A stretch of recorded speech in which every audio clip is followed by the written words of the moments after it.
Assalomu alaykum. Bu darsimizda AutoCAD interfeysi haqida qisqacha gaplashib o'tamiz. Undan oldin esa AutoCAD versiyalari hamda bizlar ishlaydigan AutoCAD haqida gaplashib o'tamiz. Demak, bizlar ishimiz uchun AutoCADning 2015-yilgi versiyasidan boshlab qolgan barchasini ishlatishimiz mumkin. Mabodo sizning kompyuteringizga o'rnatilgan bo'lsa, hech qisi yo'q, o'shani ham ishlatishingiz mumkin. Bundan tashqari bizlar AutoCADning ruscha versiyasida ishlaymiz. Bu bizlarga ishimiz davomida qulaylik tug'diradi. Ma'lum bir funksiyalarni, komandalarni ruscha yozganligi uchun, ko'pchilik rus tilini bilgani uchun tushunib olish ancha qulaylik tug'diradi. Bundan tashqari AutoCADning eng yaxshi versiyalari haqida tushuncha bermoqchi edim. Men odatda katta hajmdagi fayllar bilan ishlayman. O'z ishimdan shuni sezdimki, AutoCADning hozirgi vaqtda eng stabil versiyalari bu 21 hamda 22 yil hisoblanadi. 21 bilan 22 orasida unchalik farq yo'q. Ulardan keyingi o'rinda AutoCADning 2017-versiyasi turadi. Ular oralig'idagi 18, 19 hamda 20 unchalik stabil hisoblanmaydi. Ba'zi bir katta fayllarga tashlab yuborishi mumkin. Yana shuni ham aytib o'tishim kerakki, bizlar darsimiz davomida lenta uslubidagi AutoCADdan ishlaymiz. Lenta uslubi mana bunaqa lenta orqali ishlaymiz. Ko'pchilik AutoCADning klassik versiyasi hozir ko'rsatib o'taman. Mana bunday klassik versiyaga o'rgangan. Bu AutoCADning birinchi boshlarida paydo bo'lgan vaqtdan beri bor. Hozirgi vaqtda esa ko'p AutoCADdan tashqari boshqa programmalar AutoCADning lenta uslubida ishlaydi. Bu esa ancha qulay hamda yangi imkoniyatlarni bizlarga paydo qiladi. Misol uchun, massiv, shtrix va boshqa instrumentlarni tanlagan paytda interaktiv tarzda ular bilan ish amaliyotini olib borish mumkin. Demak, davom etamiz. Hozirgi paytda AutoCADning asosiy oynasi buni ko'rib chiqqan edik. Keyingisi bu AutoCADning Быстрый достуp paneli. AutoCADning Быстрый достуp panelida bizlar eng ko'proq ishlatadigan komandalarni qo'yishimiz mumkin. O'zimizga kerakli komandalarni bu haqda keyin alohida darslarda ko'rib o'tamiz. Keyingisi bu fayl haqida ma'lumot. Har bir ochilgan faylni mana bu yerda ismi bo'ladi. Misol, hozirgi ochilgan faylimiz chertoj1 deb nomlanadi. Boshqacha qilib atadigan bo'lsak, siz boshqacha qilib ism beradigan bo'lsangiz, shu yerda boshqacha ism ostida ko'rinadi. Keyingisi bu poisk paneli. Bu poiskda esingizda bo'lsa, bizlar ustanovka paytida Autodeskning offline help programmasini ustanovka qilgandik. Bu yerga shuni yozib, o'sha qandaydir primitivmi yoki biror xil komandani ismini yozib, o'sha haqida ma'lumot olishingiz mumkin. Keyingisi bu lentamiz hamda uning bo'limlari hamda ularning vkladkalari. Birinchisi bu risovание, redaktirование va boshqa panellar. Bularni ham alohida ko'rib o'tamiz. Pechat misol uchun mana bu yerda bor va har xil panellar mavjud. Ularni ham ko'rib chiqamiz. Uning ozroq pastrog'ida fayl vkladkasi mavjud. Bu yerga ochilgan fayllarni ko'rishimiz mumkin yoki yana bitta yangi fayl ochishimiz mumkin. Уже menda 3 ta yangi fayl ochildi. Mana bu начало, ya'ni boshlang'ich okno. Bularni ham ko'rib chiqamiz chuqurroq. Uning pastida esa mana bunday ko'rinish menyusi bor. Bu yerda har xil view kub, mana bu view kub deb ataladi.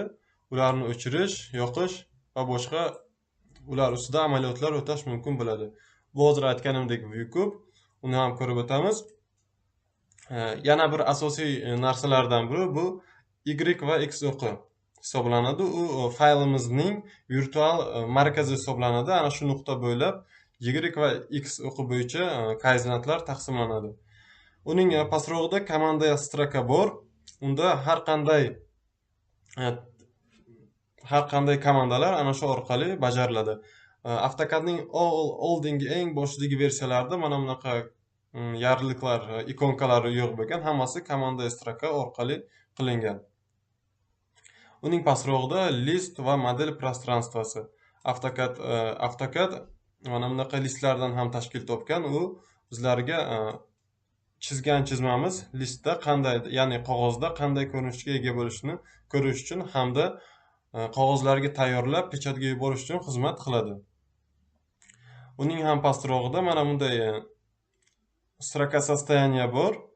Undan bizlar bittasini ko'rsam, masalan, modelda turibmiz, mana bu katakchalar bor. Ularni o'chirib yoqishimiz yoki privyaska metodlarini o'chirib yoqishimiz, masshtabni o'zgartirishimiz mumkin. Bundan tashqari bizlarda palitralar mavjud. Ular bilan ish jarayonida juda ham ko'p ishlatamiz. Mana bunday ko'rinishda bo'ladi. Bu palitralardan biri svойство palitrasi. Bundan tashqari bizlarga obyektlar palitrasi mavjud. Ular bilan ham kengroq gaplashamiz. Misol uchun, hozir krug chizaman. Krugni belgilagan paytimda o'sha krugning svойстволari bu yerda ko'rinadi. Krugning radiusi, diametri va boshqa nastroykalari hamda uning xususiyatlari ko'rinadi. Krugning xususiyatlarini palitradan o'zgartirib, krugning o'zini ham o'zgartirish imkoniyatiga egaman. Misol uchun, men qilsam, krugimiz chizmamizning o'zida ham o'zgaradi. Albatta bularni chuqurroq va tafsilroq o'zini darslarda ko'rib o'tamiz. Hozir bir ikkita nastroykani qilishingizni so'rayman. Birinchisi bu, mana bu model va list panelidan ustiga o'ng tugmani bosib, mishkani закрепить на уровень строки состояниeni bosasiz. Bu mana bunday pastroqqa tushadi. Bundan tashqari, mana bu panelni salgina kattalashtirishimiz kerak. Hamda hozir masalan e'tibor berayotgan bo'lsangiz, yozayotgan paytimda juda ham kichkina, ishlash paytida buni sal udobni bo'lishi uchun, qulay bo'lishi uchun kattaroq qilish maslahat bergan bo'lardim. Buning uchun hozir men qanday qilsam shuni takrorlang. Mishkani o'ng tugmasini bosasiz hamda parametriga kirasiz. Bu yerdan mana buni salgina kattaroq qilib, ekran bo'limiga o'tasiz hamda shriftiga bosasiz. Bu yerdan shriftni 14 ga olib print qilsak, hamda yana bir bor print. Mana bunday kattalashadi. Bundan tashqari mana bu kalitchani ustiga bosib, stroka jurnal mana bu komandni strokaga bosamiz hamda bir bosamiz va enterni bosamiz. Mana bu yerda 3 ta paydo bo'layotgan, faqat bir marta paydo bo'ladi endi. Bundan tashqari yana bir bor parametriga kiramiz. Endi esa mana bu ekranga kirib, tsvitani tanlaymiz. Tsvitadan komandni stroka hamda ключевое слово parametri komandiga bosib, qizil rangni tanlaymiz.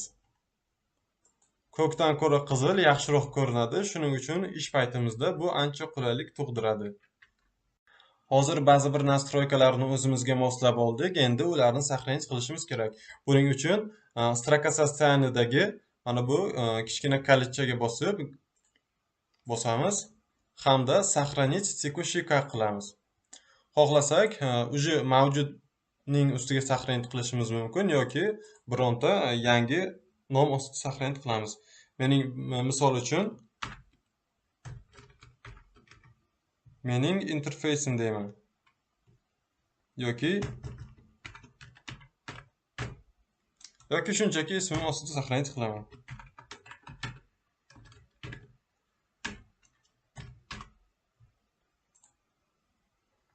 Tayyor, endi mening nastroykalarim shunday holatda turadi. Hozircha shular, keyingi darslarda ko'rishguncha xayr.